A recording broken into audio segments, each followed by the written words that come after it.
This place has like just a genuine feel. Whether it's getting booed at the stadium, it's because they care. Cheering at the stadium, it's because they care. So I just feel like we fit in here. It's an easy place to fall in love with and keep in your heart.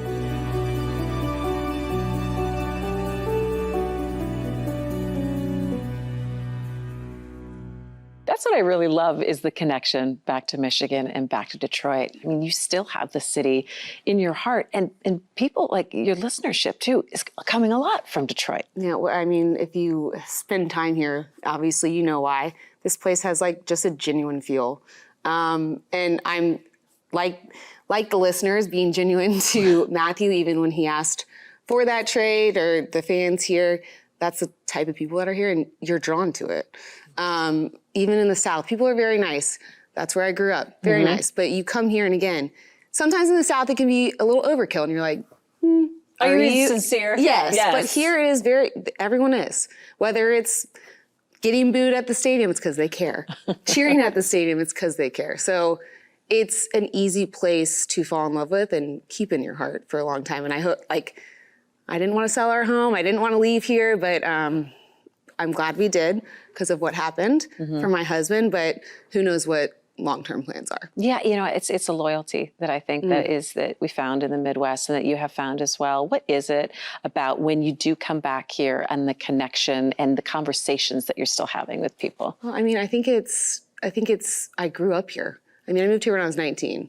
I left everything behind that I knew. I had 4 kids here. I had a brain surgery here. We had a lot of ups and downs, and it's home in a way. And when I come back here, that comes flooding in a way that's hard to explain. And seeing people walking around, and when they're like just saying hello, it's never feels like it's fake, or it's just very, again, just genuine. And that's what I love about this place. It's hard to, like, I get a little emotional talking about it because this place really does mean a lot to me, and it always will. So, I mean, I wish I could thank everyone that had something to do with it, but it's just, I don't know. I think it's so interesting what you said, though, about you grew up here and the highs and lows that you did have. But I think that's also something about you that people gravitate towards is because you have been absolutely transparent, real, and authentic about all of that. The good, the bad, and the ugly. And you've also taken some garbage for it as well. I have. And, you know, sometimes I regret how much I share. And how real I can be sometimes because, I mean, I'm sure you know, as being in the media and people knowing you and all these things, sometimes that can backfire on you.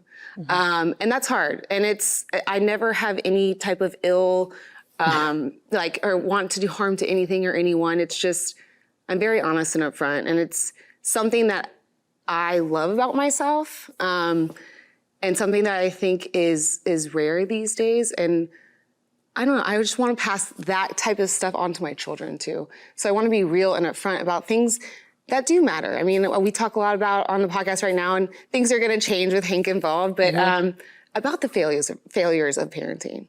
Because I truly think in this world, everyone thinks, God, it's the hardest job, that no one tells you that it's the hardest job. And people are showing this perfect side of parenting. Their kids are perfect.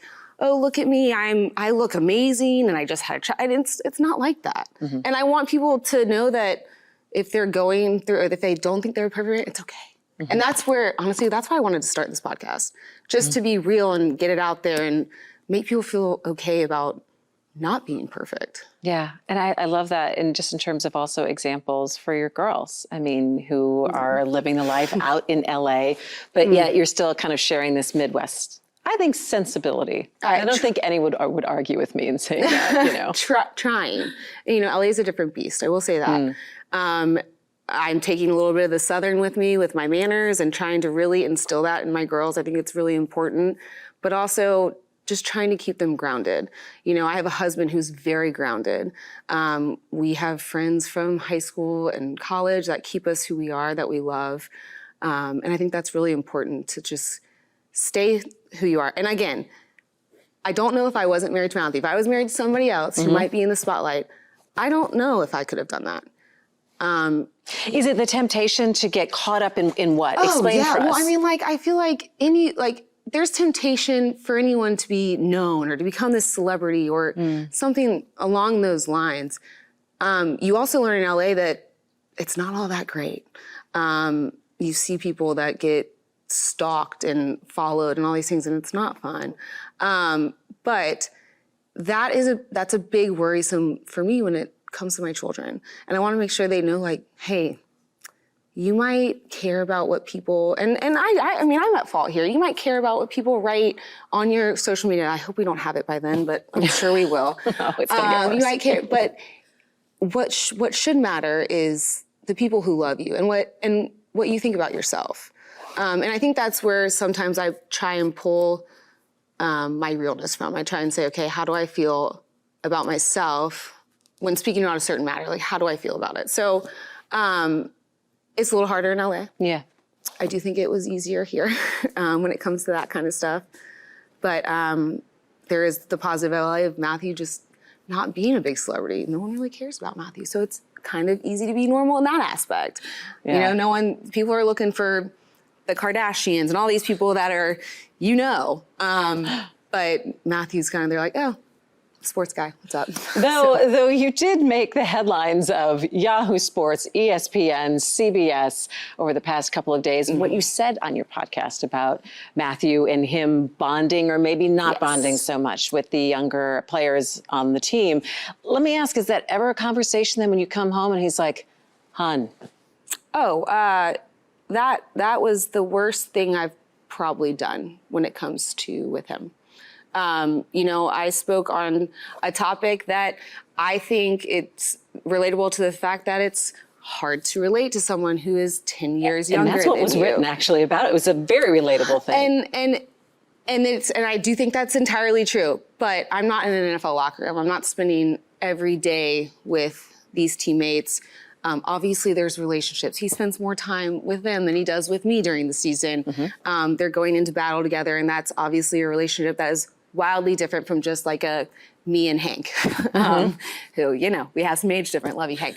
But yeah, that was tough. I say all the time, even on my podcast, probably not the best if your wife's name's in the media when it comes to, if it's talking about sports. Yeah. And I failed pretty bad last week, but we're going to move forward. Hopefully those guys, and I know those guys know Matthew and don't read into it because, as we know, media can stir things up. But I put my foot in my mouth pretty good last week. So, but I love that you're very honest, though, about the relationship between you and Matthew. I'm like, all right, we have to talk this out, or we're going to yell this thing out, or then we're going to learn from it and move forward. And the importance of that and that kind of communication and the reality of we all deal with that in our relationships. Yeah, I mean, marriages aren't perfect. Our marriage is not perfect. We work on it every day. We learn things about each other a lot. We have 4 kids who are teaching us even more about our marriage. It's something that I think we welcome. I think it makes us stronger in the end. Now, are those times hard? Yeah, they are. But I do truly think that if it's important enough, and it is, because if your marriage is good, then you can be good parents. Your kids see it. And if your marriage isn't, they see that too. And it's just, and we need each other. I tell you that. I mean, I need him. He levels me, as everyone in Detroit knows. He's very level-headed. I do this, and I think I stir things up enough for him. So we balance each other out pretty well, keeping it fresh. Yeah, and we balance each other out parenting. I mean, again, I am kind of the strict and probably the one that's yelling all the time. And he's the fun dad. Isn't that hard? It's hard. So hard being the not fun mom because you've got to keep it all going. And then dad gets to come on in and say, woo. Oh, and it's a me, daddy. And I'm like, I'm here too. Good to see you guys. I just fed you, bathed you, got you to school. But it's the balance. And you know what? He really is an incredible, incredible dad and very hands-on. So I'm grateful for him. I mean, I lucked out big time. I still love, though, that there is so much love and respect here in Detroit for him and for you. And for the family, and the fact that you can still almost live a bit of a dual life here. I mean, to be honest, I guess it surprised Matthew, the response. I think it surprised both of us. I knew how much this city loved Matthew.